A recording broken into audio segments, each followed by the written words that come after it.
Hello, everyone, and welcome back to the 6th through 8th grade Chorus Professional Learning Community on the Georgia Department of Education platform. I'm so elated to have you back again. This platform was created for educators so that we may collect, collaborate, and support each other as we navigate through the wonderful world of education. Be sure to set up your notifications to your liking and check back and as often as you wish to engage in discussion.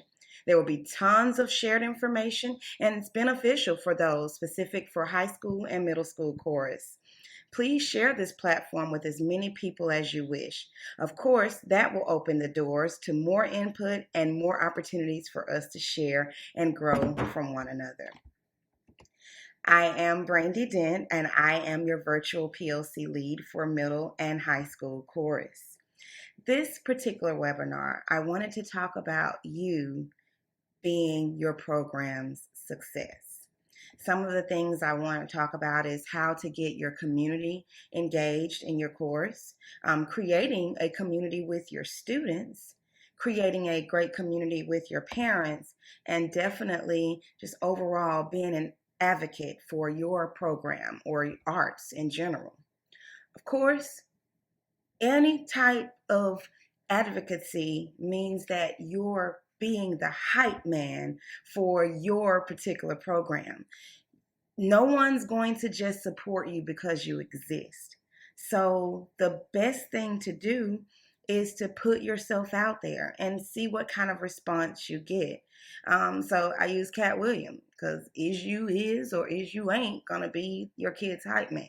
I know it sounds a little crazy, but it's true. So one of the things I've noticed that we can do as educators is to sign your students up for as many events as you can handle. You know your life better than anyone, and if you have an assistant, use them. But your students have to be seen, or no one will request them. So if you can sign them up to perform at your school's basketball game, to sing the Star Spangled Banner, do so. See if you can talk to your coaches for the kids to get in free afterwards. Their parents will come also pick them up right after, but it's an easy way to get a performance done. See if you can sing the national anthem at a football game or at your local Board of Education meeting. Spread a little bit of your music in your district. There's so many possibilities for you to do so.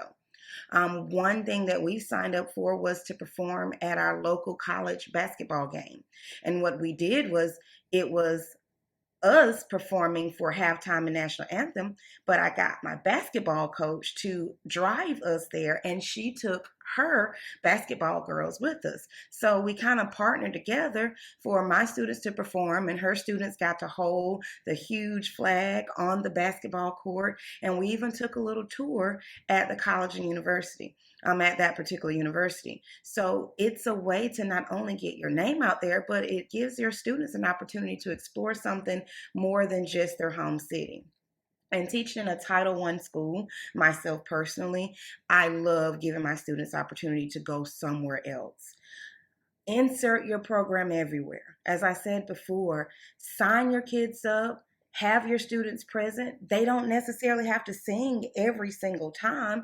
Let them help direct traffic if need be with their parents, but make them present. Let them put on their chorus t-shirt and show your community that they exist and they'll want to see them. I even had my students walk in a parade. We put on a few karaoke songs that my students and I learned, and we just sang as we walked, holding our banner. And it was a great thing because one of our local business owners who is a part of it's called Rigby's, it's an entertainment center.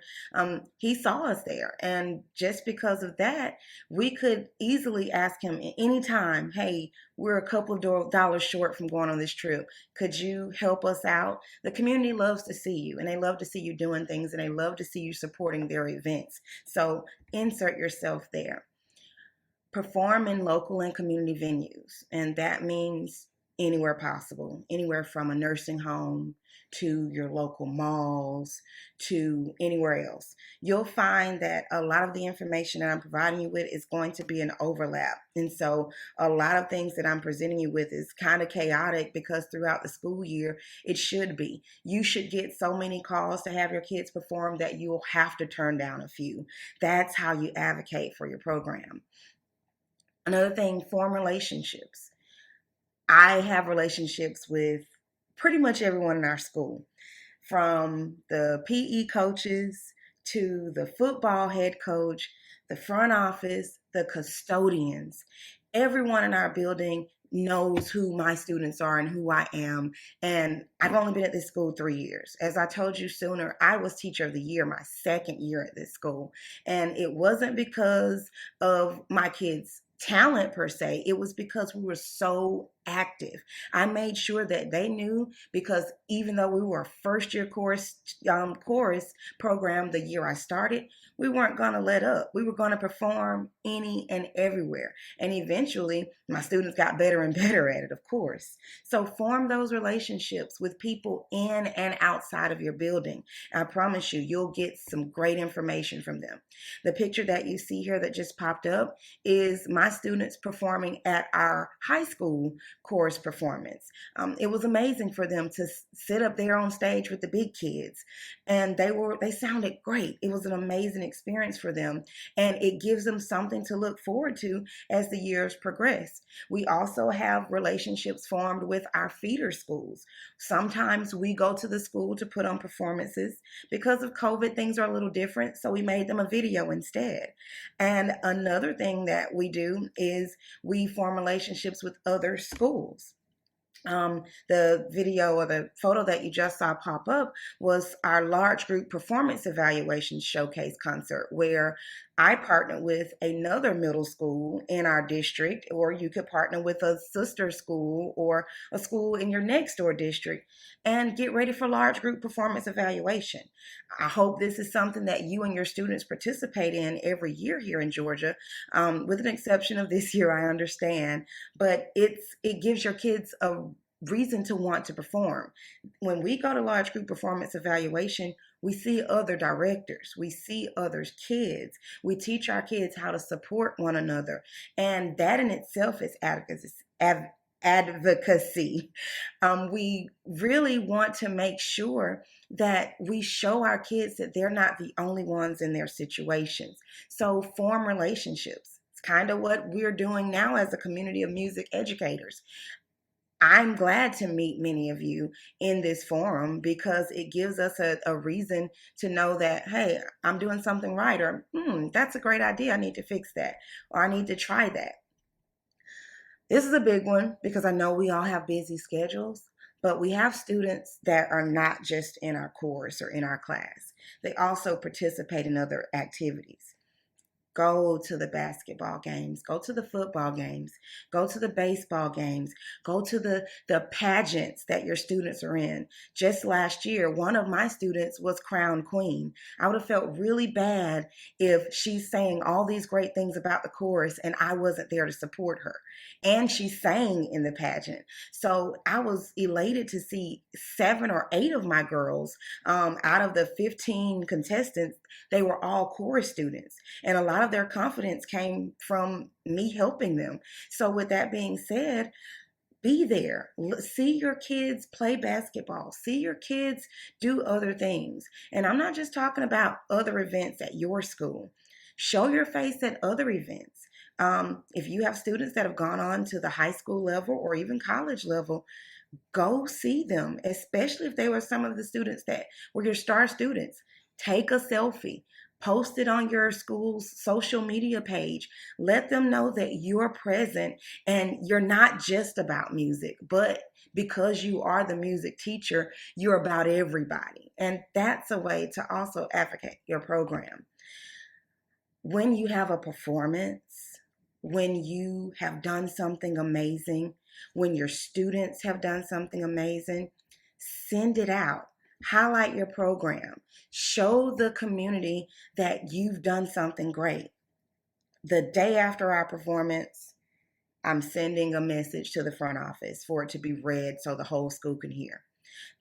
Also the day after our performance, if I don't get the newspaper or the news team at my performances, I send them a write-up of who's done something, what students have made all state, what students are going to be going to district honor choir, what we've scored at large group performance evaluation, our concert that's coming up. Put it on your social media. It'll be something amazing for your students 10 years from now to go back and scroll through their Instagram or Facebook and say, oh my gosh, I remember when I was there. They become adults, they have children. So it's not just for us to advocate for our schools and our programs, it helps music in general. These kids are going to grow up to be some of the elected officials, and we want to make sure that they had a great time being in our disciplines. The next thing that, of course, right there popping up is our coach. Our Coach Gibson, actually, she was the one that drove us to the Mercer University basketball game, and she was happy to do so. And she wore our school colors, which happens to be Mercer's colors as well. When you have performances, I know sometimes they're busy, but if you invite them enough, they'll show. Invite the big wigs to the performance. We're talking about some of the elected officials in your community, your principals, if they don't show up already. Invite your superintendent. Invite the people that work at the board office. Invite as many people that you can think of that you know would have a great time. If it's a winter concert, especially, people love to sit through holiday music. Give them a reason to come out. Put on a great performance. Do a community performance. Anything that you can. As I told you before, write and invite the local newspaper. And if you look in the bottom right hand of your screen, another picture just popped up. And we had a Warriors Got Talent show. We hosted a talent show right at our school, in our cafeteria. The newspaper knew about it. School system knew about it. Everybody knew about it. We even sold tacos that night. We called it Tacos and Talent, which happened the next year, actually. It was a big hit. So, and it was great because not only did it show the talent of the chorus students, it showed the talent of our school because it was a talent show hosted by chorus, but the other students performed. We had magic tricks. We had a student perform on the drums. We just had a dance routine. It was so much to see with those students. So again, when you advocate, know that you are the hype man. And eventually, if you have a new program, don't worry about perfection. Just worry about a performance. But try to find that one piece or that one number, either it be the opener or even the closer. Leave them speechless. Give them a buzz to talk about your program. Every single performance might not be perfect. Every single piece may not be your student's favorite, but give the audience something that you know will hit them in their hearts and say, oh my gosh, that was amazing. That's how you advocate for your program. The next thing is community engagement.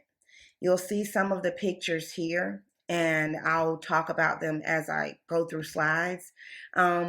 One thing that we've done was a canned food drive, and we donated to a local church and food bank because we had so much.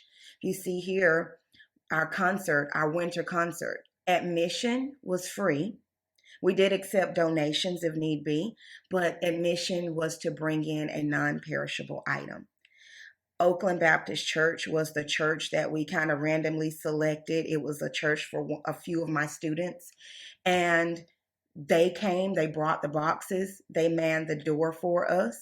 And we had so many canned goods. We had so many non-perishable items that not only did we fill the bank for Oakland Baptist Church, we were able to give to the local food bank. I had to contact the Department of Family and Children Services for them to come get some of the items. So that's a way to get the community involved. And of course, when it was all over, I took a picture with all those canned goods, and I couldn't find the picture, and I'm so sorry, but I took a picture of all those canned goods and sent it to the newspaper. Because again, No one's going to know if you never tell anyone. You have to send that out. I was contacted next by Chick-fil-A because they saw a performance that we did previously in the year, and they wanted us to sing at the tree lighting ceremony. It was a simple parking lot event. I took my students, we went by bus, and had the kids ate there. Their parents, we did a one-way bus trip actually. The parents picked them up from Chick-fil-A, but they did a tree lighting ceremony. It kind of popped up there. That's not our Chick-fil-A, but it was pretty, so I took the picture. But definitely, um, that's a community event. That's those people that were at Chick-fil-A wanted to know who our students were. We all had on our nice polos or our t-shirts, one or the other, and they wanted to know who we were because, gotta be honest, sometimes people travel to restaurants and they're not from the area. So they were happy to see middle school kids act so, great in the community, and it just kind of shocked them. A lot of people don't know that middle school kids can actually behave, or even high school kids. So take them out in the community and let others see them. Another way for community engagement is to perform at a community church. There may be a church that the majority or a good little bit of your kids go to. Reach out to the pastor or reach out to the few members and say, hey, would you like for my students to come perform? Again, this is something you might want to talk to your principal about. When dealing with church, we know that sometimes some students may not want to do that, but it is an option. One of my high school directors did a community church performance once, and they gave a love offering to the choir. They got $500 just for showing up one Sunday morning at 11. So think about it. It might be something worth your while. Flash mobs. It's kind of ancient now, but it's still a thing. My students, one Friday, we went to the nursing home, and you'll see some of these pictures here. We sang at the nursing home, and then I took them to lunch at our local mall. Food court, they were done eating. We had about 20 minutes left. We just start singing some of our winter music. I always take a Bluetooth speaker with us that I will wherever we go. And I just pulled up some music, and they start doing a little bit of their winter performance right there in the mall. Cameras came out, cell phones came out, people start going live. We had video circulating for a little while. So do something like that. Of course, you might want to speak this over. Everybody's location is different. So if a flash mob at the mall ain't the business for your local area, don't do it. But you can flash mob somewhere, even your cafeteria. Parades. As I said before, parades are kind of usually for the bands, but who said a choir can't walk? Who says a choir can't get a flatbed decorated and put like 25 kids on it? There are so many different options for the parade. This was our first parade, a parade that I hadn't done in years. But if you see the picture here, my wonderful parents kind of tied that little banner on there. We got it made, tied the banner on the truck, got a parent to supply us with a truck / teacher. She was a teacher and a parent. And my students followed, had our Bluetooth speaker. We sang. When we had to walk really fast, we caught our breath. But it's a nice way to get them out in the community. Have on your chorus t-shirts or polos. Let them see that, hey, we're the only chorus in this parade. And we were okay with that because we sang really well. As I said before, visit a nursing home. My students basically adopted their own grandparent. Some of them went back to the nursing home even after we'd performed and visited. So it gives your kids a moment to give back to the community, a moment to spread joy and cheer to those people who may not even have grandkids to visit them anymore. So that's a way for community engagement. And when you do it, send it to the newspaper, put it on your social media page, create a social media page for your group. I know it seems time consuming, but it's not that hard if you make it a habit. My posting days, I set a posting day for myself. It's usually Mondays. And sometimes if I took the pictures on like our iPad or our camera, I'll give it to the kids and say, I'm already logged in, post these pictures, put a nice caption up. Let me see it before you hit send. It's that simple. So try your best to do something that allows the community to see you even more. Fundraisers that involve community involvement. For example, adopting a highway. It's nothing for us to go out and clean. It's nothing for us to wash cars for people who are at, the local grocery stores.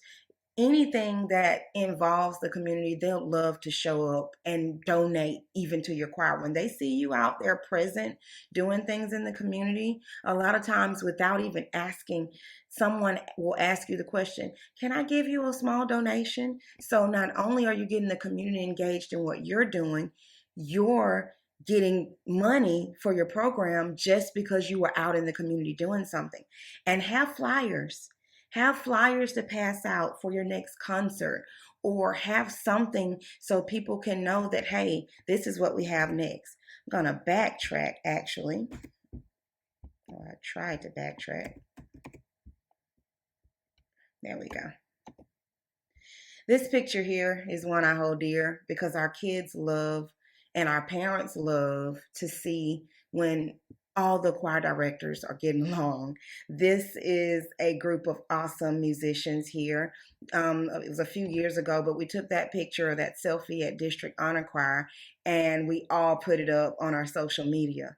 And of course, we get along really well. So when I have a student that may be moving from one school to the next, I get a text or an email from one of the directors saying, hey, I have this child. She's on the way to your school. Look out for her. She's amazing, whatever the case.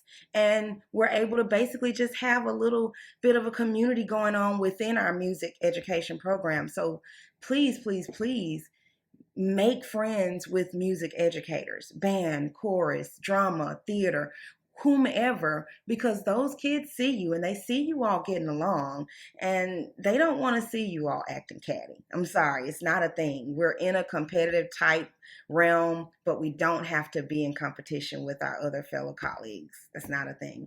It's not cute. Anyway, community in your classroom. Make sure your kids feel safe and accepted. We have sometimes kids that we know our arts kids have different things going on within their minds, but no matter what, they should trust you and they should feel safe when they're in your classroom. One way that I make sure my kids feel safe is I reiterate my expectations of them. If a student is performing, I encourage them to make sure you applaud after they finish. If a student needs help on a worksheet, there's always a student that finishes early that already knows when you're done, go around and help others.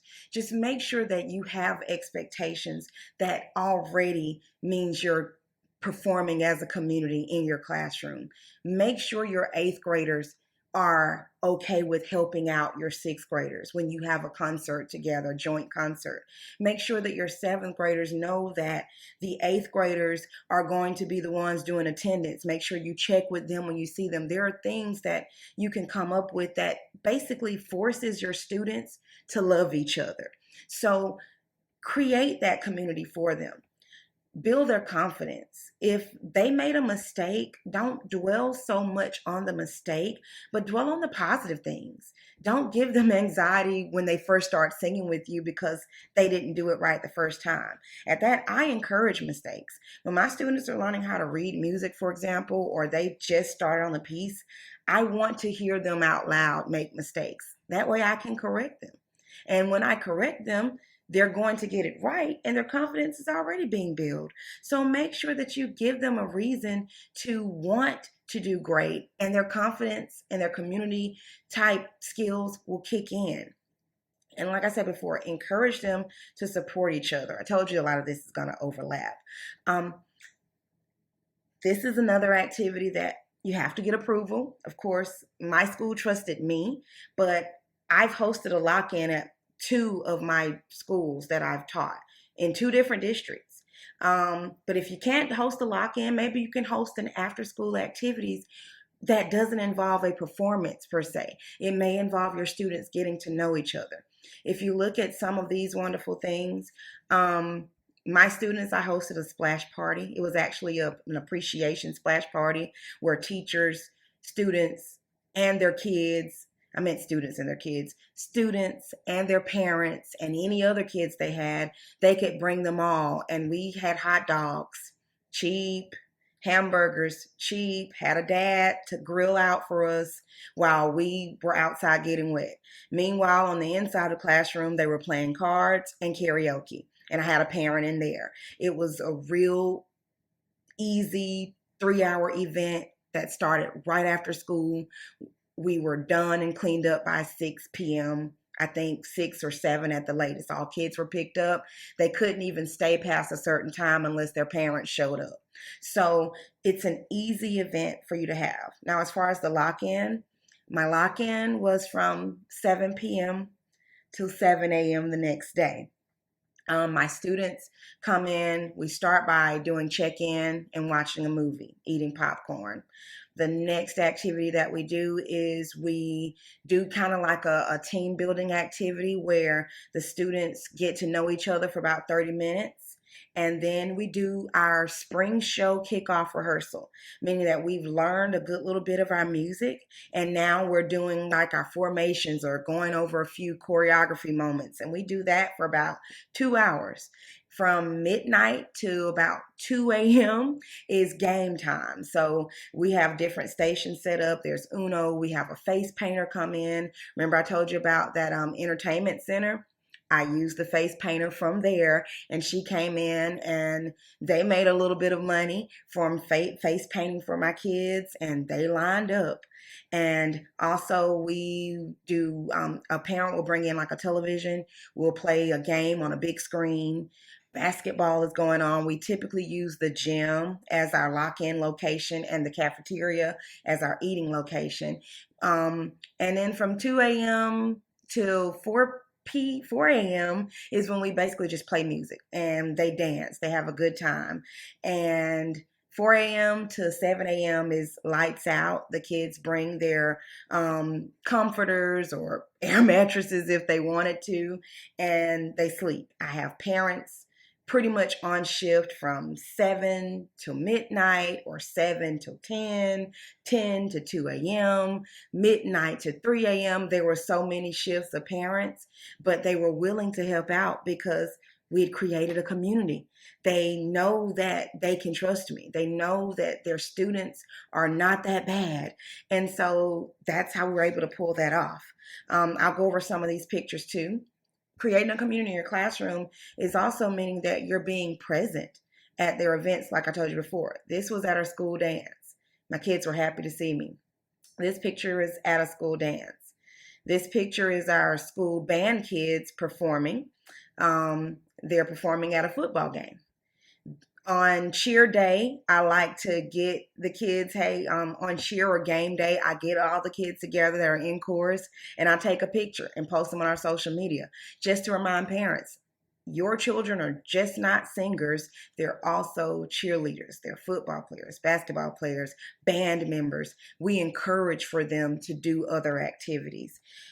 This picture here, your kids want to see you participate in school events too, and it calls for community within your classroom. It had to be Spirit Week, and we always take selfies. This particular picture here was a pancake breakfast fundraiser that we had. It was from 8 a.m. to 10 in the morning on a Saturday. The kids were the servers and the hostesses, and the parents were my cooks. And as that was going on, I was the teacher kind of walk around kissing babies. I got to meet so many of my students' parents just at that event.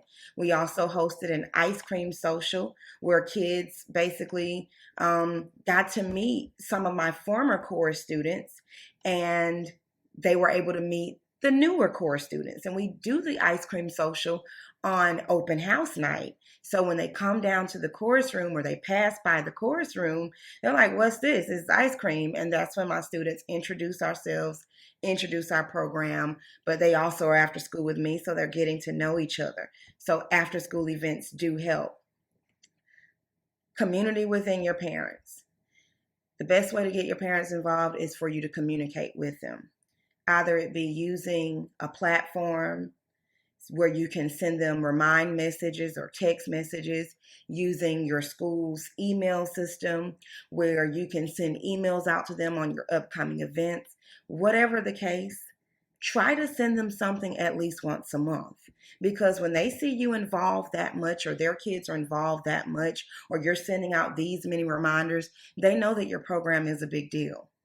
Respond to your parents' questions immediately. If they have a question, send an email back. If you need a moment to think about it, send an email saying, I won't think about it. Let them know that you're present and you're active in your children's or your students' lives. Host fundraisers that require your parents to be there. As I said before, these parents are cooking for me at our pancake breakfast. She's cooking eggs, if I'm not mistaken. These grandparents were there serving to go.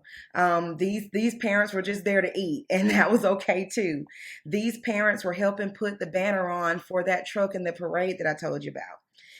Whenever parents come in, I love doing lunch duty sometimes because I'm able to meet so many of my students' parents just in the cafeteria. Do you see how many kids? These are not all his kids, but because all of my kids are like this now, they've sat down with that parent to eat lunch. This particular event, like I told you before, was a splash party. So we basically do anything that gets parents involved. A free movie night. Don't charge because you can't, but you can show a movie and give your parents popcorn for free. It's cheap. Have a big screen up. I don't know where your big screen is in your school. It might mean that you duplicate. Maybe your sixth graders are in one classroom using a smart board. Seventh graders are in one, eighth graders. That's when you form relationships with your other teachers and say, hey, can I borrow your classroom? But host something for free and give them an appreciation event.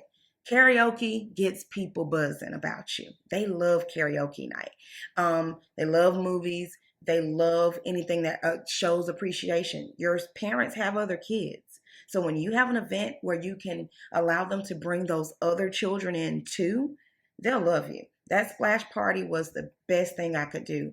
And I got the blow-ups for like $100, and I got 3 of them. I formed a relationship with someone in the community. And as I said before, create a community service event. Only thing I could think of was Adopt a Highway, but you can be as creative as you need to be. And no matter what, don't forget to thank your parents. When the concert is over, when the pancake breakfast is over, send out an email. Send out a shout out on your social media page. Send them a text if you have their phone numbers.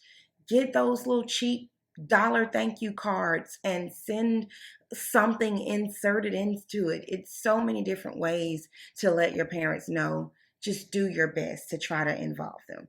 Do your best to involve your students. Do your best to involve yourself in what's going on in your system. And I promise you, just because you're present, just because your parents are present, your students are present, you will advocate for your program automatically. I hope you've enjoyed this particular webinar. It's to my heart. I talked a lot, but I mean everything that I said, and you guys mean so much to me. So thanks again for tuning in. Have a wonderful rest of the year, and thanks again.